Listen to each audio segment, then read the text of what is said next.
The Audi Q5 is the go-to car for premium materials and excellent practicality. Well, just recently it has felt like that it has gone under the radar for far too long.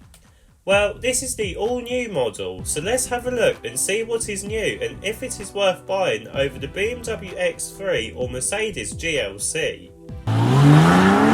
Hello everyone, welcome to Everything Cars and More. This is the #1 place to be for car news and reviews. Sit back, buckle up, let's go.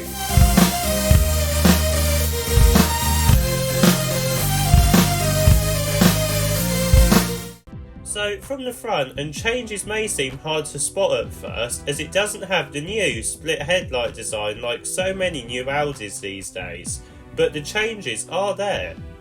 To start with, we get this new grille with a big mesh pattern in it and with a curvy octagonal design just like the new Audi A3. I do like this design and it does look less fussy and more free-flowing like the older Q5s of the past.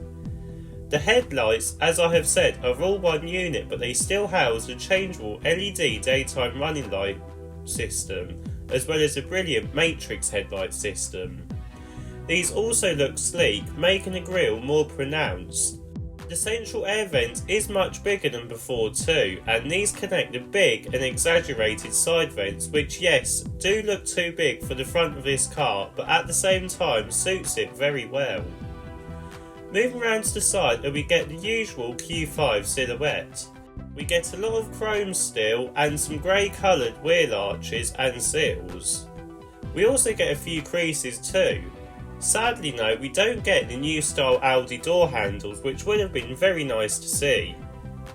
Moving around to the back of the new Audi Q5, and it is business as usual. We get a set of slim taillights which are connected with a light bar. We also get a decent looking bumper too with some real exhausts, which is great. We also get the new Audi and Q5 logos too, which some people do not like. The design does look a bit like the new A3 though, which is good. Anyway, let's have a look and see what engine and gearbox options you can have with the new Audi Q5. The engine range on the new Audi Q5 has been slimmed down to just one petrol, one diesel and one plug-in hybrid model. Let's start with the petrol option first. This uses a 2-litre turbo unit which has 200 brake horsepower. This can do 0 to 62 in 7.2 seconds and is mated to a 7-speed S-tronic gearbox, sending its power to all 4 wheels using the Quattro 4-wheel drive system. For the diesel engine, this uses again a 2-litre unit with 200 brake horsepower. This can do 0 to 62 in a bit of a slower 7.4 seconds, but it is still mated to a 7-speed S-tronic gearbox powering all 4 wheels using the Quattro 4-wheel drive system.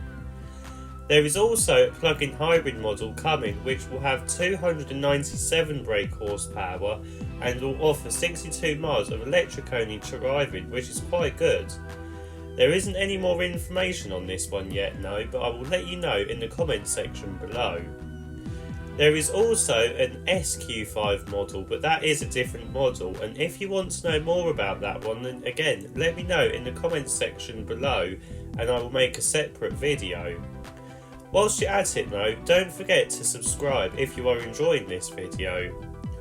The new Audi Q5 starts at £54,010, which isn't too bad considering its rivals. Right, let's have a look and see what the new interior is like. So inside the new Audi Q5 we get a new Audi interior design. With this you get a 3-screen setup. To start with, we get a digital instrument cluster with a new and improved graphics which do look very modern and sleek, but it isn't as customisable as before. Next to this we get a 14.5-inch infotainment system running Android Automotive in the background, and it works very well and is very easy to use. The only disappointing item though is that the climate controls are on the screen and can be a bit fiddly. Finally, the last screen is the optional passenger screen. This is becoming more common on these types of cars, but I would seriously recommend speccing this option as you are left with a black panel, making it look like the items missing. Going back to the driver area, and in your door you get your light and mirror controls on a touch sensitive panel, and your window controls are lower down. You also get a new steering wheel too, which is modern and good looking, but sadly it does have touch sensitive buttons, which is a shame. In the centre console we get a lot of piano black material, as well as some buttons and your gear selector toggle. Finally, we get some new seats which are sporty and comfortable. Overall then, it's not too bad place to be, and it is a definite improvement over the previous generation model. Right, let's have a look and see what the rear seats are like. So, climbing into the back and you're welcomed with a decent amount of legroom and headroom. I do have to mention though that it is quite gloomy in the back without a sunroof, so again I would recommend speccing this option. You do get some reclining seats now, as well as heated seats and your own air vent and armrest. Overall then, a typical Audi in the back. Let's have a look and see what the boot space is like. Opening the boot to the new Audi Q5 and you're welcomed with a reduction in boot space compared to the previous model.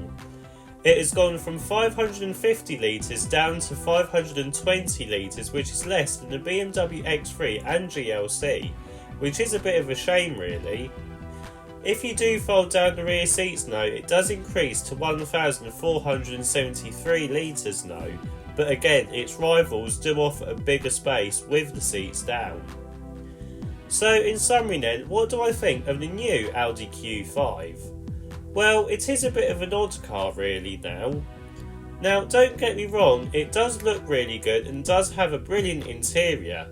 It is also practical for a family, but there are cars out there that have bigger boots, and if that is a concern for you, then this may not be the car for you. Maybe though, it does feel like this car hasn't had much development costs spent on it.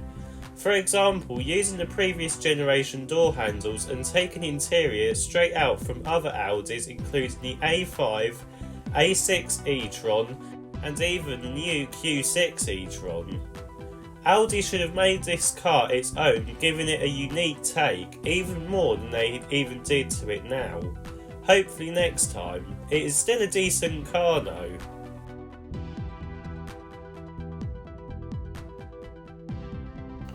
If you like this video, please don't forget to like and subscribe. See you in the next video.